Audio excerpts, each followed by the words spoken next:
is there any sense of growing doubt that the Turkish authorities will actually be able to gain access to the consulate to carry out a thorough investigation?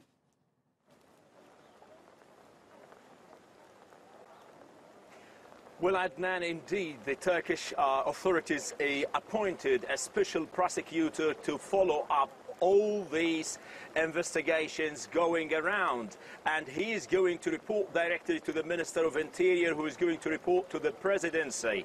Now, this investigation team asked the Saudi authorities to give them permission to get inside the premises of the consulate, to do not only a kind of a tour inside showing them the places there, but a forensic search where they're going to collect evidence if any crime was perpetrated inside the consulate building. So far, what we have in hand, that they're not allowed to do so. It's almost 10 days now. Until this moment, they were not in there. Now, this delay is very suspicious, according to the Turkish authorities here. They want to get inside not only the consulate building, but also the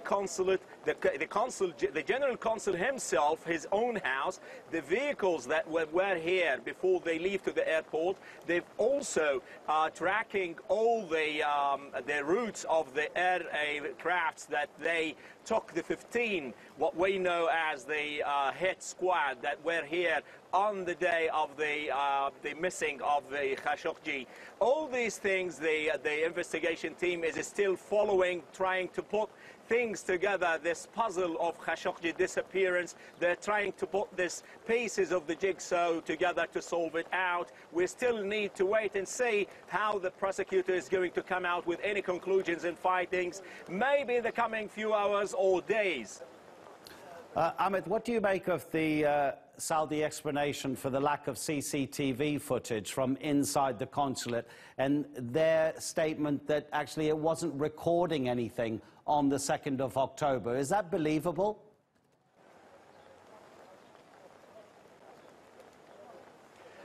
Well, Adnan, none of the experts we've been talking to is buying into this kind of narration. They say that all these CCTV footages, they're not only live streaming to the booths in front of the embassy or the consulate, they're even recording, and doesn't make any sense. You personally and myself, we would be following our homes via the internet with these kind of cameras. All the experts we've been talking to, they say that these kind of CCTV cameras are not only filming, they're also recording, and that's why you would have this kind of requests from the Turkish sides to allow them to get into with the forensic team. They're going to inspect all these cameras, make sure that they're filming or not. Now, the delay is very suspicious, as I've told you, and the very slow reaction from the Turkish side is also very cautious. President Erdogan is expecting to talk after his return from Hungary. He's going to talk to the journalist here in Turkey when he comes back. Maybe he's going to speak about this issue as well. But Turkey is very cautious because, you know, the fallout of this, if a crime was spotted inside and it was confirmed that the Saudis were behind, the consequences will be very colossal. It's not only here in Turkey, downgrading the mission, maybe expelling the ambassador or the consul. It will also affect internationally. The whole world, the Western democracy, will be asked a serious question.